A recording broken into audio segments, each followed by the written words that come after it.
Today's topic is life processes. Towards the end of this video, I will give you all the possible questions that can come from this particular topic. Now let's start the topic life processes. All of you know that living organisms have a well organized structure. Our body is made up of cells. All living organisms are made up of cells. Cells will organize together to form tissues. Tissues will organize to form organ. Organs will give you organ systems. So this structure has to be properly maintained. If any one damage to any one of the cells or tissues or organs, we will not be healthy. So constant maintaining and repairing of the tissues and cells are required. Even when we are sleeping, lots of activities are taking place inside our body. For example, we breathe when we sleep. So life processes is an important process that is carried out by all living organisms in order to maintain and sustain life. In the case of single cell organisms like amoeba, this is amoeba. In the case of single cell organism like amoeba, all the functions will be carried out by the single cells, with respiration, excretion, that is the removal of the waste product, taking in of the food, everything will be carried out by this single cells. But what about multicellular organisms like human beings? We have many cells. We have different systems to perform, different organs to perform different functions. So simple diffusion is not possible in the case of multicellular organisms like human beings and all. Diffusion is not possible. Whereas in amoeba, by simple diffusion itself, exchange of gases, everything can take place. Whereas in multicellular organism, diffusion is not possible. We have different organs to perform different functions. In this chapter, we will be learning about different processes that is being carried out in the human body. The first thing that we are going to learn is about nutrition.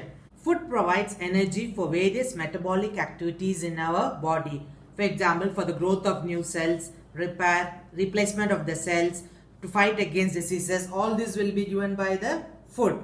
The process by which an organism takes in food and utilizes it is called nutrition. So how the organism takes in food and how it is utilized, this is known as nutrition.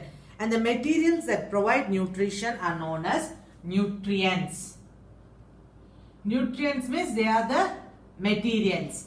For example, carbohydrates, proteins, rice, all these things are nutrients. The nutrients are of two types.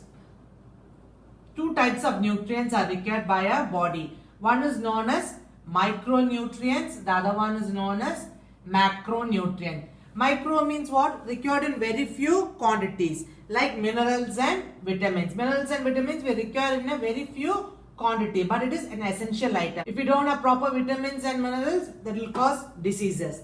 Macro is that is required in large quantities like carbohydrates, proteins and fats.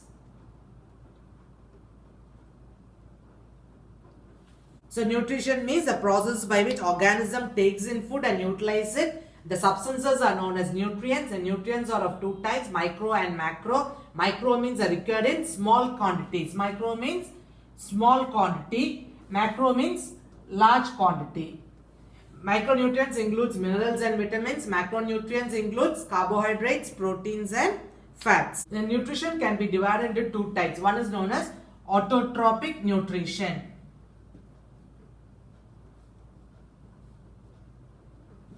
The other one is known as heterotrophic nutrition.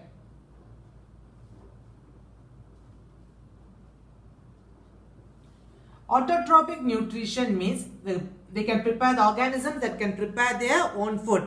The mode of nutrition in which organisms can prepare their own food is known as autotrophic nutrition. Which organisms can prepare their own food? Green plants. Green plants will prepare their own food. So green plants are autotrophs. Green plants and some bacteria like blue-green bacteria, they come under autotrophs.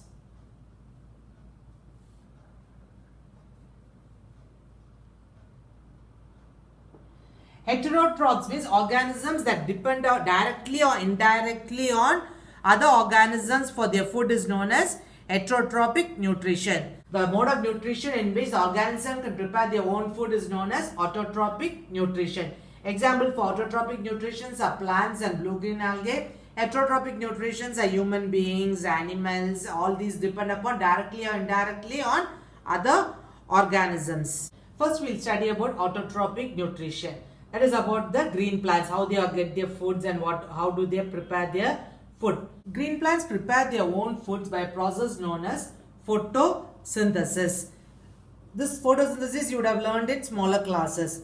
Define photosynthesis. It is a process by which the green plants prepare their own food with the help of carbon dioxide and water in the presence of sunlight and chlorophyll. So carbon dioxide and water in the presence of sunlight and chlorophyll. What will be the product that is obtained? You will get glucose and oxygen as the byproduct.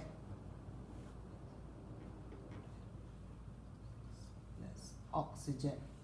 So photosynthesis means what? The process by which the green plants can prepare their own food with the help of carbon dioxide and water in the presence of sunlight and chlorophyll is known as photosynthesis. The product is glucose and the byproduct is oxygen. Then where do they get their raw materials? The raw materials water you get from the soil. What about carbon dioxide? The carbon dioxide from the atmosphere will enter the leaves through the stomata. Now how does this photosynthesis takes place? Let's see that. Now let's see what's happening during photosynthesis. The first thing what is happening is first is absorption of light energy by chlorophyll.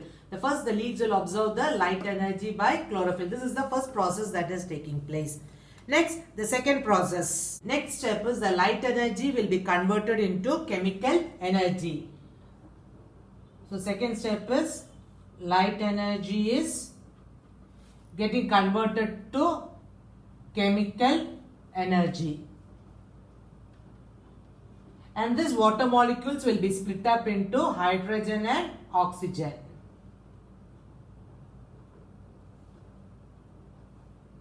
So what is the second step? Second step, the light energy is converted into chemical energy and the water molecules will be split up into hydrogen and oxygen. And next, the third step, the hydrogen that is released is utilized for the reduction of carbon dioxide to carbohydrates. So what will be the third step? Carbon dioxide is reduced to carbohydrate, that is C6H12O6. And this oxygen is released as a byproduct. So these are the various events that is taking place during the photosynthesis.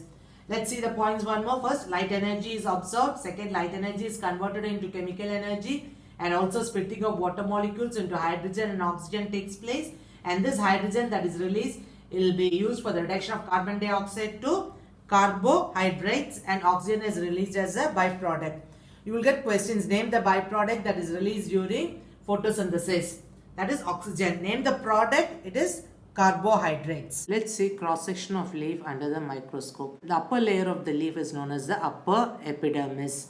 On top of the upper epidermis, you can see the waxy coating that is known as cuticle. Below the upper epidermis is the parenchyma cells. In these cells, you can see green spots. They are known as chloroplasts. In the chloroplast, you can see chlorophyll. Chlorophyll is the site for photosynthesis. In between the cells, there are air spaces, and the lower epidermis you can see on space. This space is known as stomata. This pore is known as stomata. This stomata are guarded by two cells that is known as the guard cells. It is through this opening stomata that exchange of gases takes place, and also transpiration will take place through stomata. Now let's see the structure of stomata. Stomata are tiny pores. This opening is known as stomata. It is guarded by two kidney-shaped cells. This is the kidney-shaped cells. It is known as the guard cells. In the guard cells, you can see the green colored spot. This is known as the chloroplast, and this one is known as the nucleus. When you draw the guard cells, you have to draw the chloroplast as well as the nucleus. This is a very important diagram. You should know how to draw. At least they'll ask for identification. So in the guard cell, you should see the nucleus is present as well as the chloroplast will also be seen.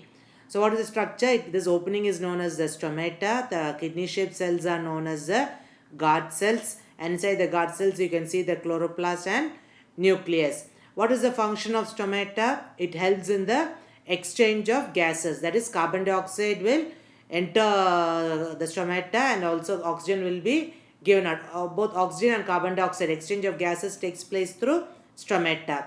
It also helps in transpiration. Transpiration means loss of water. Takes place through stomata. Now let's see how the stomata opens and close. First, what happens is, first the guard cells will take water from the surrounding cells. The guard cells will take water. This will swell up. When it swells up, what happens? It will pull the inner lining towards itself. So as a result, the opening pores will open. And through this pore, water will be released and also exchange of gases will take place. Next, what happens when it loses the water? When the cells, water goes out, what happens? It loses the cells, it will shrink. The cells will shrink. As a result, the opening will be closed and no more water can be released. So this is how the opening and closing of stomata works. So first it takes up water, it will swell, then it becomes turgid, the pores will open, then water will be given out, then the guard cells will shrink. As a result, the pores will be closed and loss of water will also be stopped. Next, what are the importance of photosynthesis? It helps to maintain the balance of carbon dioxide and oxygen in air. And also photosynthesis is the main producer of food. For the entire ecosystem, for the universe, photosynthesis is the main producer of food. Other organisms directly or indirectly will depend upon plants for their food. Then one more important question comes from this topic is opening and closing of stomatal pores is guarded by the turgidity of guard cells. What is meant by turgidity? That is when the guard cells is full of water, the pores will open and that is known as the turgidity. When the guard cells loses water, it will shrink. So the opening and closing depends upon the turgidity of guard cells. Now let's do an experiment to show that chlorophyll is essential for photosynthesis. Take a potted plant. It is nice that if you take a money plant or a crotons. Why? Because these got shades. The crotons, you can see different color shades on the leaf so that you will know whether chlorophyll is present or not present. So first you have to take a potted plant. Then you have to take this plant and keep it in a dark room for 3 days. The purpose of keeping here is that all the starch, whatever the carbohydrates that has been in the plant will be used up. So there won't be any carbohydrates left in the plant.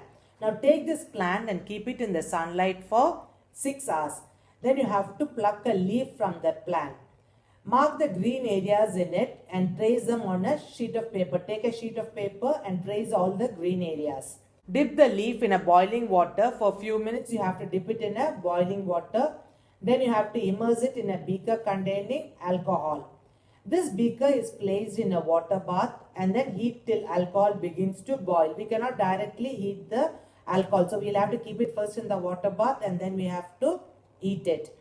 Purpose of heating it is chloroplast that is present in the leaf will come out. It will break the cell walls of the leaves and the chloroplast will come out. When you do like this, the leaf becomes colorless.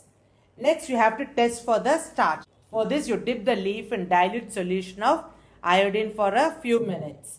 Next, you have to take out the leaf and rinse off the iodine solution. We will see that the green part of, we'll see certain blue colors in the leaf. That is only wherever there is chlorophyll is present, there only the leaf will turn blue. This shows what only green part of the leaf will turn blue with iodine solution, while the other portion will not turn blue. This means that photosynthesis has taken place only in the place where there is green color. The green color is due to the presence of chlorophyll. This shows that chlorophyll is the place where photosynthesis takes place. And why do we add iodine solution? Because iodine solution will act only on starch that is present in the leaf. Now let us see the second experiment. That is, carbon dioxide is essential for photosynthesis. For this you have to take 2 potted plants and keep this in the dark room. After that you take a plate and keep it under the potted plants. Next, you have to take 1 watch glass and keep next to 1 potted plant. And inside this watch glass, you have to take potassium hydroxide crystals. Next, cover the plant with the bell jar. Cover each plant with bell jar. The bottom of the bell jar has to be sealed with Vaseline so that no air will enter into the bell jar. So take a plant, keep potassium hydroxide crystal next to 1 potted plant. Then you have to cover it with a bell jar. Seal the bottom of the bell jar with Vaseline. Keep this plant in the sunlight for 2 hours. Pluck 1 leaf from the plant and check for the presence of starch. How will you check the presence of starch? Already in the previous experiment you have done it. That is, you have to take the leaf, put it in a boiling water, dip the leaf in the boiling water for a few minutes. Then you have to immerse it in a beaker containing alcohol. Now this alcohol you have to place it in the water bath. This beaker in alcohol you have to place it in a water bath and heat it. Take the leaf, dip it in a dilute solution of iodine, then rinse off the excess of iodine. We can see that the plant in which there is no potassium hydroxide is kept as turned blue, whereas the other portion where potassium hydroxide is kept is not turned blue. Why? Because potassium hydroxide crystals will absorb the carbon dioxide inside the bell jar. So no carbon dioxide, so no photosynthesis has taken place. This shows that carbon dioxide is essential for photosynthesis. The reason for keeping potassium hydroxide is it will absorb the carbon dioxide. Whatever carbon dioxide is there in the bell jar, it will be absorbed by the potassium hydroxide crystals. See all the possible questions that can come from this chapter. What is life processes? What are the different life processes in the body? What are the different types of nutrition? What is meant by nutrition? What is micronutrients and macronutrients? Define autotrophic nutrition. Define photosynthesis. What are the raw materials for photosynthesis? What are the events that takes place or the mechanism of photosynthesis? Give an experiment to show that chlorophyll is essential for photosynthesis. Give an experiment to show that carbon dioxide is essential for photosynthesis. Define stomata. The opening and closing of stomata is controlled by dash. It is controlled by the tertiary of guard cells. Hope you understood this topic. Any doubt, do write in the comment box.